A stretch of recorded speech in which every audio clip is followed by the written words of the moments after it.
오늘 우리가 읽은 시편 8장에는 제목이 붙어 있습니다. 뭐라고 제목이 붙어 있나요? 다윗이 인도자를 따라 깃딧에 맞춘 노래라는 제목이 붙어 있습니다. 깃딧이 뭐죠? 악기 이름입니다. 수금이나 검은고를 가리킨다고 알려져 있습니다. 그러니까 시편 8장은 다윗의 노래인데 인도자를 따라서 이 깃딤이라는 악기의 연주를 따라서 부른 노래라는 것입니다. 여러분, 시편 8장은 특별히 공중 예배 때나 특별히 예수 승천 기념 주일에 이 찬양을 많이 불렀다고 알려져 있습니다. 오늘 시편 8장 말씀을 보면서 아주 중요한 메시지를 하나 얻게 됩니다. 한마디로 말하면 예수 잘 믿어야 한다라는 겁니다. 신앙생활 잘 해야 한다라는 것입니다. 저는 여러분이 신앙생활 잘하는 분들이 되시기를 축복합니다.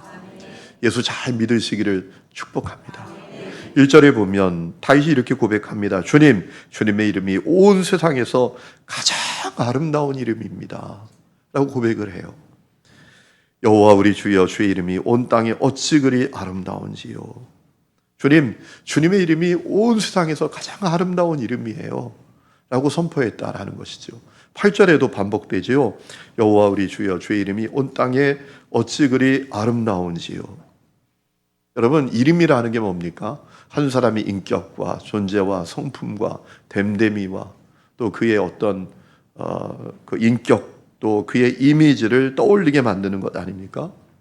다윗은 하나님 하면 어떤 이미지를 가졌는가 하면 세상에서 가장 아름다운 이름이지, 가장 놀라운 이름이지, 가장 존귀한 이름이지. 이 고백이 그에게 있었다라는 것입니다. 주님의 이름이 얼마나 그에게 놀라운지 1절 끝에 보면 주의 영광이 하늘을 덮었나이다 라고 했어요. 새 번역이 이렇게 번역했더라고요. 주를 찬양하는 소리 하늘까지 울려 퍼집니다. 주님의 이름이 얼마나 놀라운 이름인지요, 그 이름을 찬양하는 소리가 하늘에 다 덮였대요. 하늘에까지 울려 퍼진답니다. 여러분, 이 말씀은 이런 의미로 이해할 수 있지 않겠습니까? 세상에 주님의 이름이 얼마나 놀라운 이름인지를 아는 사람들이 많아서 그들이 주의 이름을 높이고 주님의 이름을 찬양하는 것이 하늘을 덮었답니다.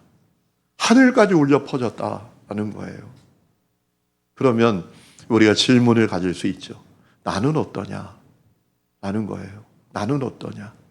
나는 하나님의 이름이 가장 아름다운 이름이라는 사실을 아냐 말이에요.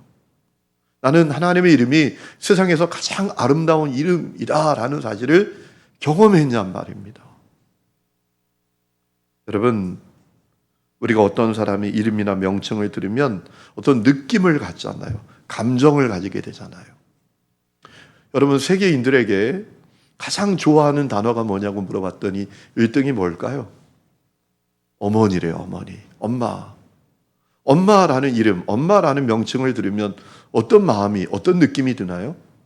푸근함, 친근함, 따뜻함, 어머니의 체온까지 막 느껴질 정도로 아주 좋은 마음이 들지 않습니까?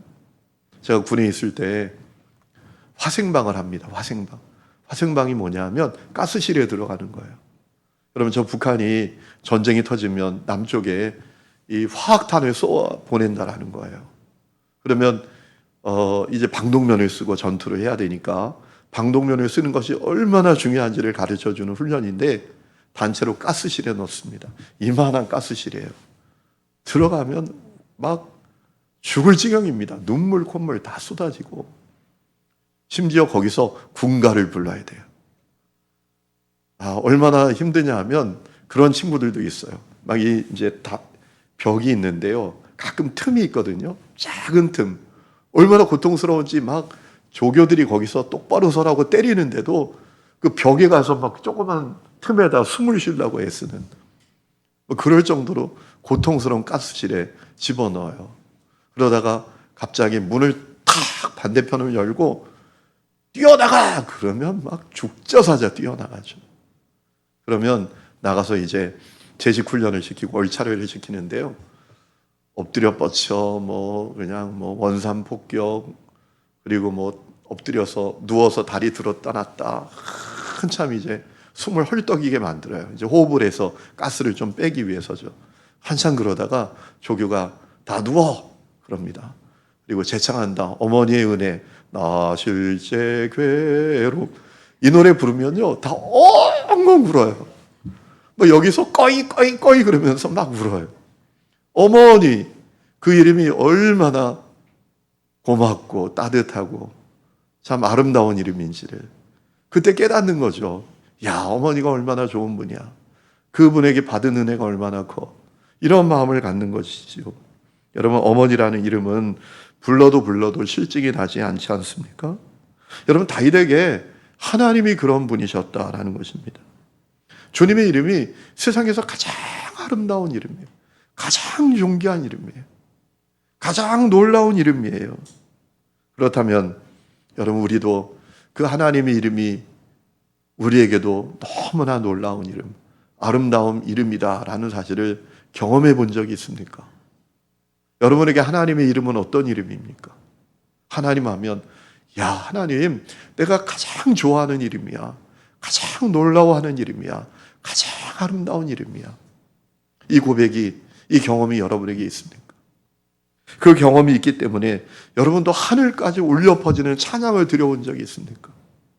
여러분, 오늘 찬양에 얼마나 놀라운 능력이 있는지를 이 다윗이 노래하지 않습니까? 2절에 보면 어린아이들과 젖먹이가 찬양할 때 원수들이 꺾이고 잠잠하고 물러간다라고 했습니다. 우리 2절 말씀 같이 읽어보실까요? 시작. 주의 대적으로 말미암아 어린아이들과 젖먹이들의 입으로 권능을 세우시며 이는 원수들과 보복자들을 잠잠하게 하려 하심이니이다. 아멘. 여러분, 찬양의 능력이 있어요. 얼마나 찬양에 놀라운 능력이 있는가 하면 어린아이들이, 아니 젖먹이들이 찬양을 해도 원수가 떠나간대요. 여기 있는 젊은 세대들은 잘 모를 때지만 여기 중장년층이 어릴 때 여러분 막 울면 떼쓰면 부모들이 하는 얘기가 있었잖아요. 야, 호랑이 온다. 그러면 뚝 그치잖아요. 그렇죠? 막 그런 것처럼 어린이들이 찬양하고 젖먹이들이 찬양하면 원수들이 두려워 떨고요. 잠잠하고 물러간다라는 거예요. 여러분, 찬양의 능력이 놀랍지 않습니까? 여러분, 그런 찬양의 능력을 경험하면서 하나님께 노래해 보았습니까? 여러분, 안타깝게도 많은 사람들이 신앙생활을 하면서도 찬양의 능력을 잘 몰라요. 그래서 하나님께 찬양을 드릴 때도요, 적극적으로 찬양하는 게 아니라 소극적으로 찬양해요. 전심 다해서 찬양하는 것이 아니라 적당히 찬양해요. 온 마음 다해서 찬양하는 것이 아니라 그저 무덤덤한 마음으로 찬양을 한다라는 것입니다. 여러분, 다윗은요, 하나님의 이름이 그에게 가장 아름답고 가장 경이롭고 가장 존귀한 이름이었어요. 여러분, 그 은혜가 여러분에게도 있기를 주의 이름으로 축원합니다. 그래서 오늘 말씀의 메시지가 예수 잘 믿어야 한다는 겁니다. 신앙생활 잘해야 한다는 것입니다. 여러분, 신앙생활을 한다고 하지만 하나님의 이름이 내게 가장 소중한 이름, 가장 놀라운 이름이 아니라면 무슨 의미예요? 그렇죠?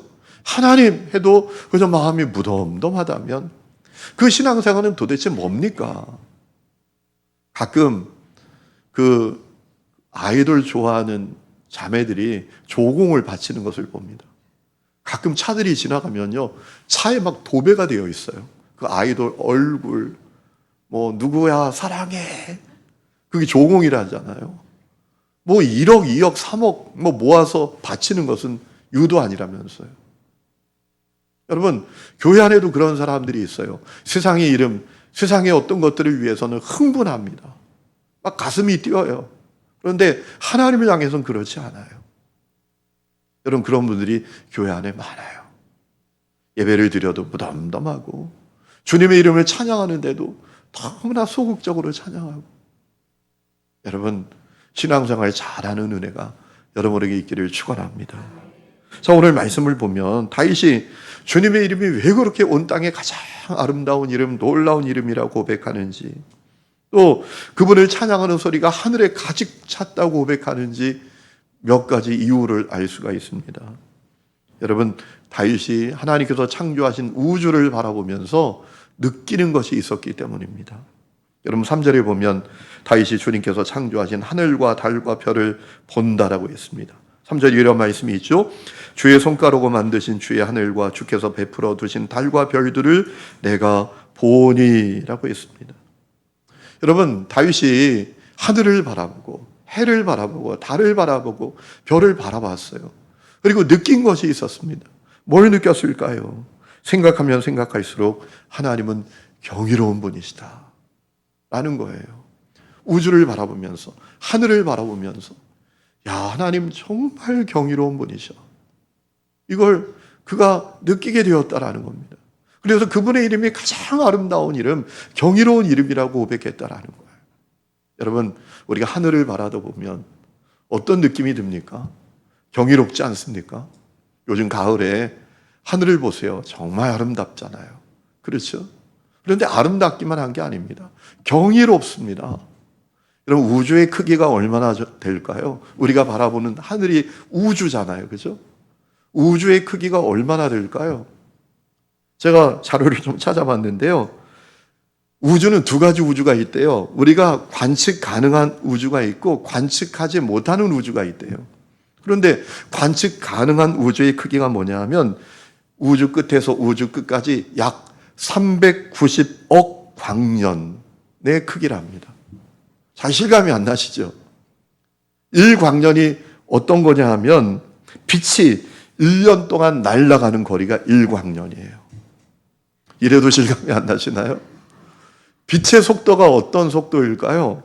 빛은요, 초속 30만 킬로미터를 갑니다.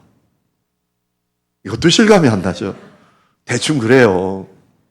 여러분, 우리가 고속도로에서 시속 180km로 달려가도 야, 이러다 죽어 이러면 안 되는 거야 라고 하잖아요. 여러분, 비행기가 여객기를 타고 가다가 어떨 때 그런 마음이 들잖아요. 뭐 이렇게 천천히 가. 뭐 하늘을 바라보고 구름을 바라보면 천천히 가는 것 같은데 지나가는 비행기를 한번 본 적이 있으십니까? 가끔 그런 경험을 할 때가 있어요. 비행기를 타고 가다 보면 옆에 비행기가 확 지나가요. 그때 야, 이게 얼마나 빨리 날아가는지를 느끼게 되죠. 슉 지나갑니다. 보신 적이 있나요? 한번 보세요. 하나님을 사랑하시는 사람은 자주 봅니다. 저는 몇 번 봤어요. 아니, 시속 800km로 날아가는데도 그렇게 빨리 가는 것 같은데 빛의 속도가 어떻다고요? 초속 1초에 빛이 30만 킬로를, 이 30만 킬로가 우리는 뭐 상상도 못하는, 여러분, 그러니까 우주가 얼마나 큽니까? 다윗이 그것을 알았는지 몰랐는지 잘 모르지만 그가 우주를 바라보면서 이야, 저 하나님 얼마나 경이로운 분이셔. 저 하늘을 주님이 창조하셨잖아. 이걸 느꼈다라는 거예요. 또 해를 바라보면서 그걸 느꼈다라는 거예요. 태양을 바라보면서 이런 경이로운 마음이 들지 않으십니까? 하나님이 창조하신 건데요. 태양이 태초 때부터 지금까지 불타고 있어요. 태양의 표면의 온도가 약 5,500도 정도 된답니다. 그게 거의 변하지 않는데요. 아니, 누가 연료 갖다 붓는 것도 아닌데 놀랍지 않나요? 그렇죠? 왜 그렇게 하나도 놀라지 않는 표정을 가지시는? 여러분, 달을 보면서 경이로워했다는 거예요. 달을 바라보면서. 여러분, 정말 놀라운 것은요, 지구와 달의 간격이 태초부터 지금까지 정확한 거리를 두고 지금 존재하고 있어요. 이것이요, 달과 지구의 거리가 조금만 가까워지거나 조금만 멀어져도 엄청난 문제가 생긴다라고 하더라고요. 조금만 가까워져도 어떤 문제가 생기는가 하면 달이 지구에 가까울수록 중력이 더 강해져서 민물과 썰물이 엄청나게 일어날 거래요. 그러니까 달이 지구하고 조금만 가까워져도 엄청난 재난이 전 세계에 가득하게 된다라는 거예요. 그런데 여러분, 놀라운 사실은요, 달과 지구의 이 거리가 정확하게 간격을 유지하고 태초부터 지금까지 거리를 딱 유지하고 있어요. 여러분, 하나님이 하시는 일이라는 것을 믿으시기를 축복합니다. 그래서 다윗이 우주를 바라보고 달을 바라보고 태양을 바라보면서 하나님에 대해서 경이로움을 갖게 됐던 것입니다. 하나님의 권위와 능력과 존재가 인간이 가히 상상할 수 없다라는 사실을 깨닫게 된 겁니다. 그래서 그분의 이름이 온 세상에 가장 아름다운 이름, 경이로운 이름이라고 고백할 수 있었던 거예요. 그런데 다윗은 더 놀라운 사실을 알게 됐다라고 고백하지 않습니까? 그 하나님께서 사람을 돌보신다라는 것입니다. 4절 말씀 같이 읽겠습니다. 시작. 사람이 무엇이기에 주께서 그를 생각하시며 인자가 무엇이기에 주께서 그를 돌보시나이까. 아멘. 야, 그 위대하신 하나님, 경이로운 하나님이 도대체 사람이 뭐라고 돌보시나. 여러분, 사람이 살아보면 살아볼수록 참 부족하고 연약하고 모자라고 냄새나잖아요. 정말 인간의 존재라는 것이 티끌보다도 못하다라는 사실을 우리가 느낄 때가 얼마나 많습니까? 사람의 생각이라는 것이 얼마나 허망합니까? 사람의 말이라는 것이 얼마나 부정합니까? 삶이 얼마나 엉터리 같습니까? 얼마나 사람이 자기중심적이고 이기적입니까? 그렇죠. 조금 더 손해보는 거 싫어하고 양보하는 거 싫어하고 내 자존심 조금만 건드려도 난리 나고 다른 사람의 문제일 때는 너무나 관대하죠. 아야, 그럴 수도 있어. 뭐 그거 가지고 그러니 이러다가 그게 자기 문제가 되면 막 못 견뎌 하잖아요. 나 교회 옮겨버릴 거야 막 그러면서. 그렇잖아요.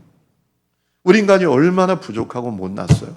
그런데 이 다윗이 고백하기를 도대체 사람이 뭐길래 그 위대하신 하나님, 경이로우신 하나님이 돌보시냔 말이에요. 여러분, 여러분을 향해서 주님의 돌보심이 있는 것을 믿으시기 바랍니다. 제가 그저께요, 큰 사고가 날 뻔했어요. 우리 그 본부에 있는 웨슬리 전도학교에서 목회자들을 대상으로 세미나를 하는데 가평에서 했어요. 제가 임원이라서 그래도 갔다는 와야지. 그러고 갔다 오는데 너무 졸려가지고 그날따라 아침에 그냥 저 산에 올라갔다가 내려와서 바로 그냥 또 갔거든요. 그랬더니 올 때 얼마나 피곤하고 졸린지요. 막 계속 조는 거예요, 제가. 막 박수를 치고 막 와 이렇게 막 짠해서 그래도 졸리는 거야. 그러다가 이 국민대 앞에 터널이 있잖아요, 터널 빠져오다가 제가 벽을 들이받을 뻔했어요. 제가 갑자기 벽 앞에 서 있더라고요. 하나님께서 핸들을 확 잡아주시는 것 같아요. 여러분, 참 인간이 연약하고 부족해요. 그런데 하나님께서 우리를 돌보셔서 사는 거예요. 이 믿음이 있기를 주의 이름으로 축원합니다. 다윗이 그것을 알게 된 거예요. 야, 하나님 저 위대하시고 경이로우신 분, 우주와 만물을 창조하시고 통치하시는 저분이 도대체 사람이 뭐라고 돌봐주시나. 그뿐만 아니라 하나님께서 사람을 하나님 다음 가는 자리에 두시려고 영화롭고 존귀하게 하셨다라는 사실도 알게 되었습니다. 여러분 5절에 보면 그를 하나님보다 조금 못하게 하시고 영화와 존귀로 관을 씌우셨나이다 라고 했습니다. 만물 가운데 사람을 가장 으뜸되는 존재, 존귀한 존재로 창조하셨다라는 겁니다. 사람에게 하나님께서 지혜와 권세와 능력을 허락해 주셨다라는 겁니다. 여러분 그것을 생각하니까 하나님의 이름이 놀라운 이름, 아름다운 이름일 수밖에 없어요. 여러분 요즘 사람이 이루어내는 기술들을 보세요. 하나님께서 사람에게 주신 지혜가 얼마나 놀라운지. 반도체 보면 이게 깜짝깜짝 놀랍니다. 여러분 1기가라는 그 단위의 반도체가요 300페이지 책을 몇 권 저장하는지 아세요? 요만한 반도체가 2200권을 저장합니다. 감사해요. 놀라지를 않아가지고. 아니 요만한 반도체 1기가바이트가 여러분 300페이지 책 2200권을 저장한대요. 우리 스마트폰, 보통 스마트폰 있죠? 128기가입니다. 여러분 거기 몇 권의 책을 보관할 수 있는지 아십니까? 28만 4천 권. 놀라지를 않아요. 아니 우리 스마트폰에 책을요 28만 권의 300페이지 책을 저장할 수 있어요. 노트북은 1테라바이트 정도 되는데요. 거기는 300페이지 책을 제가 이거 조사하느라고 했었습니다. 220만 권. 220만 권을 저장을 해요. 여러분 도서관 짓고 220만 권의 도서를 저장하려고 해보세요. 엄청난 재정이 들어갑니다. 막 콘크리트 건물을 짓고 책장을 만들고 여러분 감당이 안 되는 겁니다. 그런데 요만한 노트북 하나에 220만 권의 책을 저장할 수 있다니. 저장만 하는 게 아닙니다. 처리도 합니다. 막 계산도 합니다. 여러분 어떻게 그런 일이 벌어지죠? 하나님께서 사람을 하나님 다음 가는 존재로 지으셨어요. 지혜를 주시고 능력을 주시고 권세를 주셨다라는 겁니다. 다윗이 그것을 깨닫게 된 것입니다. 그뿐만 아니라 다윗은 뭘 깨닫게 되었는가 하면 하나님께서 사람으로 하여금 그 만물을 다스리게 하셨다라는 것도 깨달았어요. 6절부터 8절까지 보면 주님께서 창조하신 것을 다스리게 하셨다라고 했잖아요. 만물을 사람의 발 아래 두게 하셨다. 그리고 하늘의 새부터 바다의 물고기 비롯한 모든 생물들을 다스리게 하셨다라고 했습니다.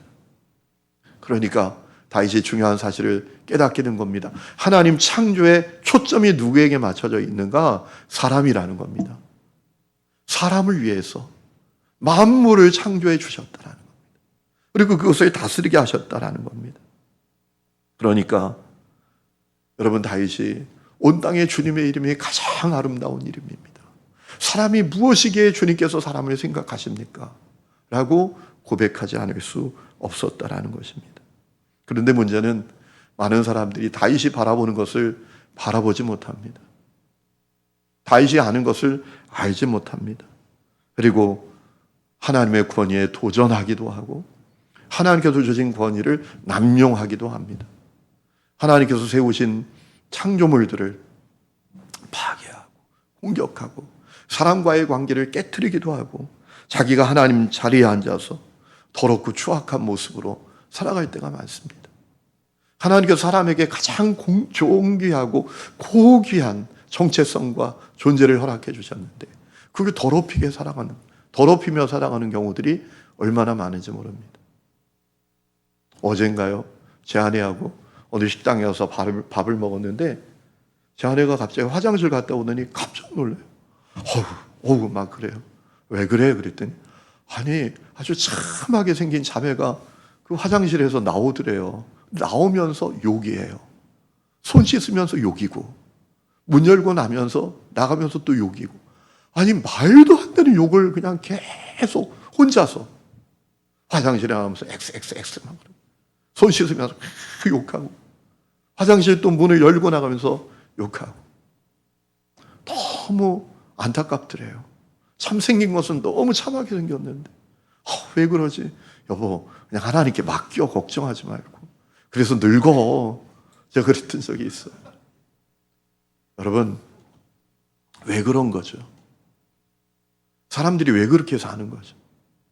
하나님께서 사람을 얼마나 존귀하게 아름답게 고귀하게 창조하셨는데 왜 사람이 그렇게 엉터리처럼 살아가는 거죠? 왜 우리가 하나님의 그 아름다운 이름을 알지 못하고 살아가는 거죠? 아주 중요한 두 가지 이유가 있는 것을 오늘 말씀을 묵상하며 주님께서 저에게 좀 허락해 주셨어요. 첫 번째는요, 숙고의 시간이 없기 때문에 그래요. 숙고의 시간이 없어요. 요즘은 더욱이 너무 바쁘다는 이유로 숙고의 시간이 없어요. 여러분, 숙고라는 말이 뭐죠? 제가 하나님께서 숙고라는 단어를 말씀을 준비하는데 떠올리게 하셨기 때문에 사전을 찾아봤어요. 숙고라는 단어의 그 의미가 정확하게 뭐지? 라고 찾아봤더니 곰곰이 생각하는 것입니다. 오늘 사람들에게 곰곰이 생각하는 시간이 없어요. 여러분 신약 성경에 보면 생각하라 라는 단어가 자그마치 몇 번이나 나오는가 하면 17번이나 나옵니다. 그러니까 무슨 얘기인가 하면 우리가 믿음의 길을 걸으면서 살아가면서 숙고하는 것이 얼마나 중요한지를 알려주는 내용이죠. 여러분 에베소서 2장 말씀을 보면 우리가 전적으로 하나님의 은혜로 구원받았음에 대해서 알려주지 않습니까? 에베소서 2장 4절 5절에 이런 말씀이 있습니다. 긍휼이 풍성하신 하나님이 우리를 사랑하신 그 큰 사랑을 인하여 허물로 죽은 우리를 그리스도와 함께 살리셨고 너희는 은혜로 구원을 받은 것이라 라고 했습니다. 하나님은 우리를 은혜로 구원해 주셨다라는 거예요. 우리의 구원은 자격, 공로, 조건, 어떤 노력, 선행, 행위로 얻은 것이 아니라 전적인 하나님의 은혜로 구원받았다라는 것입니다. 그것을 알려주고 그 다음에 11절에 가면서 이렇게 우리에게 얘기하고 있어요. 그러므로 생각하라. 그러므로 생각하라. 너희는 그때 육체로는 이방인이었다. 12절에 그때 너희는 그리스도 밖에 있었고 이스라엘 나라 밖에 사람이었다라고 했습니다. 이게 무슨 얘기입니까? 전적으로 타락한 너가 얼마나 놀라운 은혜를 받았는지 숙고해야 돼. 생각해야 돼. 생각 없이 살면 안 돼. 네가 얼마나 아름다운 존재로 창조되었는지, 네가 얼마나 큰 은혜를 받았는지, 주님께서 너를 얼마나 존귀하고 보배롭게 여기시는지 숙고해야 한다라는 겁니다. 여러분, 우리에게 숙고의 시간이 필요합니다. 하나님 누구신지, 그분이 얼마나 놀라운 일을 행하셨는지, 그분이 나를 무엇으로 여기시는지, 그분이 나를 어떻게 여기시는지, 그분이 나를 향하여 가지신 마음이 무엇인지, 내가 그분께 받은 은혜가 무엇인지, 이것을 숙고하는 은혜가 우리에게 있어야 합니다. 그래야 복 있는 믿음의 길을 걷게 됩니다. 그래야 우리가 하나님의 그 놀라운 계획 가운데 살아갈 수가 있습니다. 여러분, 우리가 지성소 하잖아요. 지성소 왜 합니까? 지성소하는 중요한 이유는 숙고하자라는 거예요. 하루에 단 20분이라도 말씀을 묵상하면서 주님께서 내게 주시는 음성이 무엇인지를 우리가 숙고하자라는 겁니다. 오늘 하루 주님께 받은 은혜가 무엇인지, 감사했던 것 무엇인지 숙고하자라는 거예요. 오늘 하루 살면서 주님께 죄송했던 것이 무엇인지 숙고하자라는 거예요. 여러분, 그렇게 하는 사람하고 그렇게 하지 않는 사람의 이 영적 성장의 차이는 엄청나게 달라집니다. 왜 사람들이 하나님의 이름이 얼마나 놀라운 이름인지를 모릅니까? 그 하나님께서 내게 얼마나 놀라운 은혜를 주셨는지 모릅니까? 이유가 있어요. 숙고하지 않는 거예요. 오늘 여러분에게 숙고하는 은혜가 있기를 주의 이름으로 축원합니다. 두 번째는 우리 안에 교만이 자리 잡고 있기 때문입니다. 여러분, 사람이 아무리 영화롭고 존귀해도 하나님 다음이에요. 믿으십니까?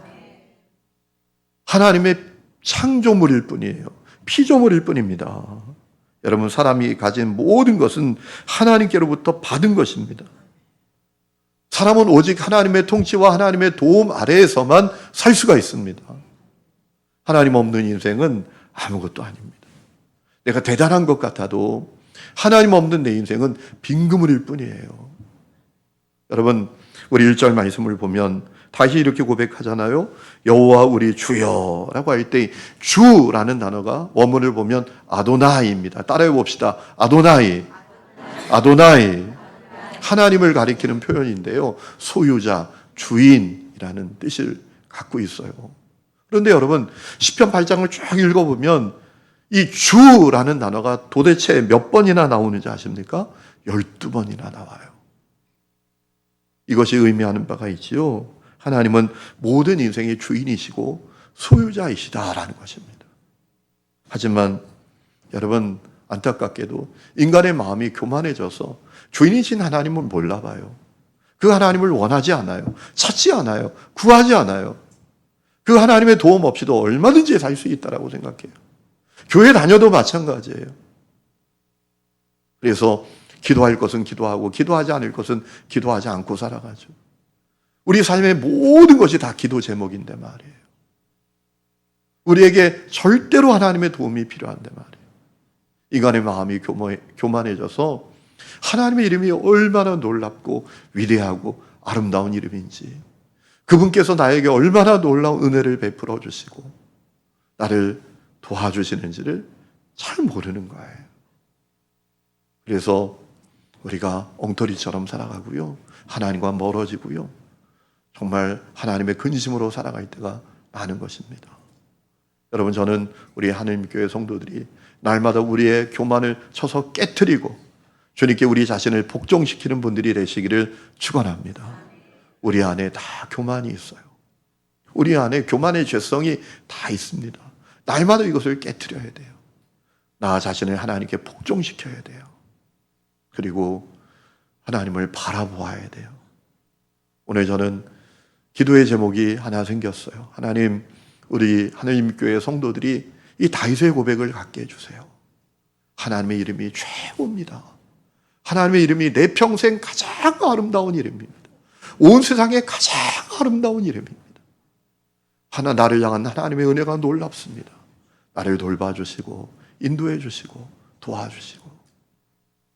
여러분, 정말 하나님을 향한 이 가슴 떨리는 고백이 우리 하느님 교회 성도들이 있기를 주의 이름으로 축원합니다.